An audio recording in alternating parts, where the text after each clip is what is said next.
Yeah. Okay. All right. Let's move on. Let's move on to Napoli. Yeah. See now happiness.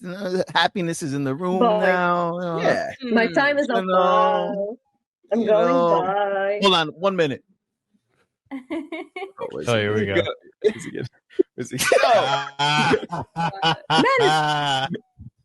I'm break down this Napoli game for you guys over here, just in case you missed an amazing game. So, look at him. let's talk about the defending champs of Italy, okay? This game, what could I say? We won, but we still aren't not even close to being at full force and understanding this formation. This team is hindered in attack, especially on the left side. Down the middle is a bit too compact. McTominay is suffering in this formation. And then we basically run our attack on the right side through Politano. So do I need to say anything else about that? Okay. Now, first half. Napoli, with credit to Sporting, credit to Sporting, by the way, young bunch of players. They closed all our passing lanes. Their press was very effective, especially on Politano. He was getting just manhandled the whole first half.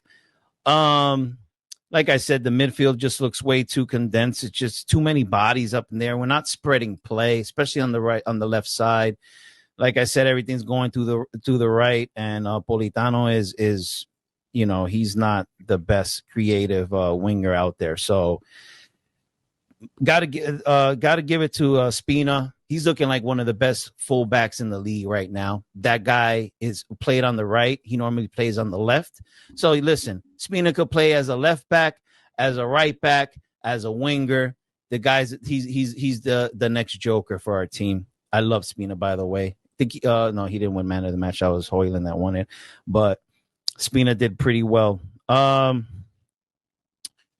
That's pretty much all I got to say about the first half. The ref didn't help at all. I think Politano was getting fouled. The ref wasn't calling it, but it is what it is. Second half, Napoli started playing the long ball, and it was effective. Anguissa was performing better. Obviously, we know the clumsy penalty on Politano. That could have been completely avoided, but it happened, and it is what it is. At the 69th minute, I did like the substitutions. Politano and McTominay came out. Lang and Neres came in. Now, I don't know what's going on with Lang. This guy made a clumsy pass. Sporting recovered, and they almost hit us on a counter. So I don't know what's going on. Neres on the other hand, Neres looks solid, bro. Yeah, This guy is going to be so good for us this season. I cannot wait. The 2 goals. Ooh. Did you guys catch the 2 goals, by the way? Did you? Yes. We did.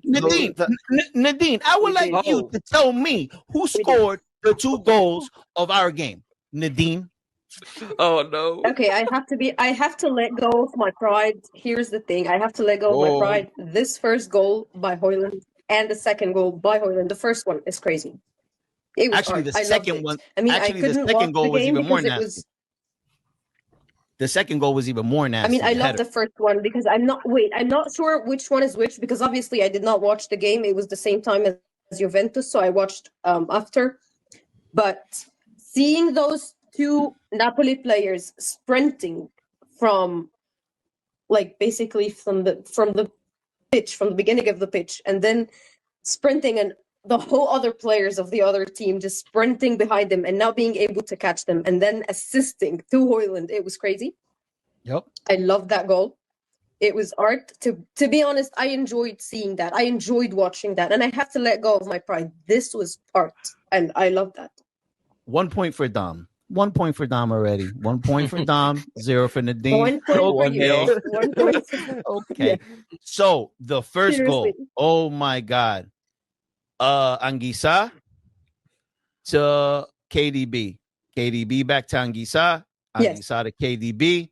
KDB sprints down the middle of the field and provides the most beautiful assist to Hojlund.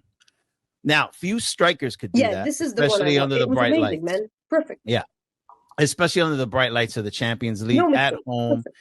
We just signed him.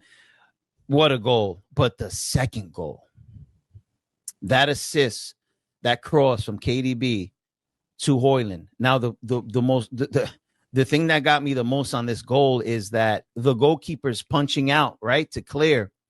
And Hojlund puts his head on the altar for sacrifice. Like he just went right into it. It could have ended. It reminds me of, you remember last year McTominay's header, similar to that. I forgot who he played. I don't know. Yeah, I know which one you're talking about. It was literally like exact copy of that goal. Yeah, very similar. And it wasn't a clear header. He didn't make contact with the ball at the top of his head. It was towards like the back. Mm-hmm. But man, what a goal. Now, I got to give it to my goalkeeper. My goalkeeper at the end made this amazing save. My God, what a beautiful save. And we wrapped it up. And we closed up shop. And the Sporting walked away with 0 points. And Napoli walked away with 3. And that was the game that we needed to bounce back from that Milan game. Now we go and we face Genoa. And I think these boys are going to be fired up. But my situation still is this formation. This 4-1-4-1. It's been a pain in my butt. It makes me suffer every game. And I already gave you the reasons why. I don't know why Conte continues to push this formation. Now, some Napoli fans are saying, don't worry about it. It's all going to gel in. I don't know how. Because unless McTominay completely switches up his style of play, we have no attack on that left side. No attack down that flank. Because McTominay is not a winger. So he inverts in. So it's like our whole attack goes to the middle. And then if it doesn't work down the middle, it goes down to the right. So he's severely suffering. Anguissa is also suffering, but he's not playing as bad as McTominay. This is the MVP of our team, for Christ's sakes. This is the guy that single-handedly sealed the Scudetto for us with an amazing goal. And we have completely taken him out of the game because we have Kevin De Bruyne in there. I get it. World-class Kevin De Bruyne, I understand it. But I truly think if this formation continues to give us issues, one of these midfielders has to be dropped, and we have to go back to the 4-3-3. Please, I need to see it. I need to see either this formation work or let's go back to the 4-3-3. But that's all I got. We won. But what's upsetting to me is this Napoli could be a lot more dangerous in attack. A lot more dangerous. Oh, and one more thing. JJ, Juan Jesus. I hope Napoli fans in 2 weeks don't forget about the performance that he put in this last game, because it seems like, you know, we all suffer from short-term memory loss. And then when Ramani comes back and Buongiorno comes back, and let's say Juan Jesus has to fill in for one of them, why should we be complaining? This guy showed up against Sporting. So put some respect on Juan Jesus, please. Please. I'm not talking to you, Tony. I'm just that's what I got. No, I don't really shit on Jesus that much. Other than Tony. Other than one other guy, but. Tony, what's your take? And then we'll answer everybody's questions in the chat, and the panel can to have their take on Napoli. But yeah, Tony. Dom mentioned a lot of the points that I agree with. Going more on the formation, like he said, you're moving McTominay out of position, who, like he said, was the Serie A MVP, and you're killing that whole left side to where now we become kind of one-dimensional, whereas we just go to the right side to Politano, and he just tries to make something happen. And Gutierrez isn't really pushing up because he's, kind of afraid, and he's not really the best defensively. So we have to worry about that. And like he said, Anguissa hasn't really been playing great. And I don't know if it's because Lang hasn't been as good, but then also my thing is, well, we also have Neres that can play on the left. And you've seen with the 4-3-3 against Milan, and then in the second half against Sporting, that is our most dangerous formation when we have two actual wingers who can threaten both sides instead of this formation where we only have mostly one side that's threatening. And then now we go, so now going off formation, Hojlund and KDB. This duo, this is what I expected when these two were going together, especially KDB. This is the first game this season where KDB has looked like KDB, where he's going more forward and sending those through balls and those crosses that I expected from him. I hope this continues, because if he goes on form like he is now, future's bright. Another point I wanted to make that Dom was talking about is Spina. I actually really liked how he played on the right. And for me, I like seeing that because now you can maybe think of having Spina maybe as a backup for D'Lo, but also too, he's been playing so good that you can't bench him. But it's one of those things where if maybe D'Lo needs a rest, then you can put in Spina on the right, and then you could put either Oliveira or Gutierrez on the left. Because, I mean, Di Lorenzo, like, he's Iron Man. Like, he always is playing every minute.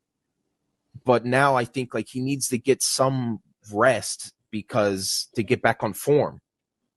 Because, I mean, when you play – and maybe, too, that's why McTominay's not maybe playing as great, because he has been playing a lot of games, like, both for national team and for club level. But for me, I still think it's just formation wise. That's what it is. He has no space. He has no space. He has no space, and because I don't know if you noticed to Dom, like when he tries to hold up the ball on the wing, like he can't really turn because he's not that kind of like tricky guy that can like turn in a tight space. Like usually he'll just go inside instead of outside, and then everyone reads it and they just steal the ball from him. Yeah. So we took. Yeah, go ahead. I'm sorry. Go ahead. No, I was just saying too, like, I don't know if Conte's like, okay, I want to go to 4-3-3, but I don't know who to drop in terms of midfield wise. And that's the thing. Like, do you sit McTominay, who was the MVP? Do you sit Anguissa? No. Do you sit De Bruyne? It's like, who do you sit? I mean, it's a good thing to have, but it's also too, like, I kind of want to get this sorted out. Because I see it's a good thing that we're winning these games, having these problems, but it's just like, I can see the potential in this team. Like, I know we can do so much better and score so many more goals. And I don't know if it's because, like, oh, maybe it's more defensively 4-1-4-1 because you have four midfielders and you can compact it. But it's like, also too, last year, 4-3-3, we had the best defensive record in a 4-3. Exactly. And we don't have the best defense right now. We don't.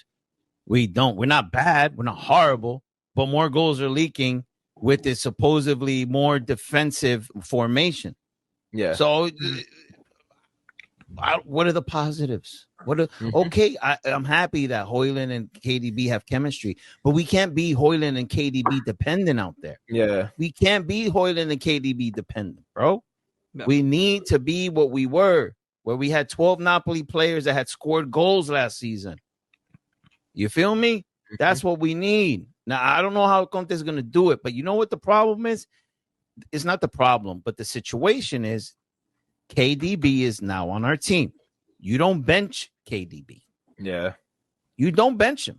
You're an idiot if you do. So then you got to bench one of the midfielders that won us the Scudetto. And which one are you going to bench? You can't bench any of them. So these guys can't get benched. That's the problem. That's the problem, bro. I think the only way the 4-3-3 becomes our primary formation is if Lang balls out. The only way. because I could see now that with a 4-3-3, Lang up top, it's not working. I just don't see Lang ready. He's just not as explosive as Neres is. And my dad mentioned this, and I hope it's not the case, but he said Lang's really reminding him of Lindstrom. How we like hyped him up because we were like, okay, he like looked good in the Bundesliga, and coming in, like we think, finally we have that winger that can be explosive. And then he came out and just didn't really do anything. I'm hoping that's not the case with Lang, but how it's looking right now, it's not a good sign. Yeah. So my issue with Lang is the ability's there, the talent's there, but his decision making right now is off. Yeah, and that's obviously, I think that's a mental issue because he is not a scrub. I think he's better than Lindstrom. I think he's way better than Lindstrom, but I feel like he needs that one goal or that one assist to click in. You feel me? Like how I said with Luka. Like once Luka got that one goal, then he'll start going on a streak. Now Neres, that boy's ready. Kid's ready to go. Oh, he's ready to go. He's ready to go. Yeah. So I mean, it's good though that we win, but we see that there's issues. You know what I mean? We have to recognize the issues, because if we're just like, oh, the W's a W, let's move on, and let everything's okay, that's delusional. We need to realize that there's severe issues. I wouldn't call it severe, but there are issues right now. And if we want to repeat the Scudetto, if we want to repeat with the Scudetto, we have to fix them. We have to fix them. But the good thing though is we have these issues right now, but we're still winning. So it's like, okay, we're still winning and we have these issues. Well, then what's going to happen when we fix these issues? Like, we're just going to start like just scoring goals like every single game. That's what we need, because this is me looking into the future. We need to have a cushion in the Scudetto in first place, so then Conte could be motivated to go hard in the Champions League. Yeah. We can't have Milan right there, right behind our backs. We have to provide this cushion, and then we cannot drop points because Milan is right there. So it's like, we'll see what happens. We'll see what happens. Yeah.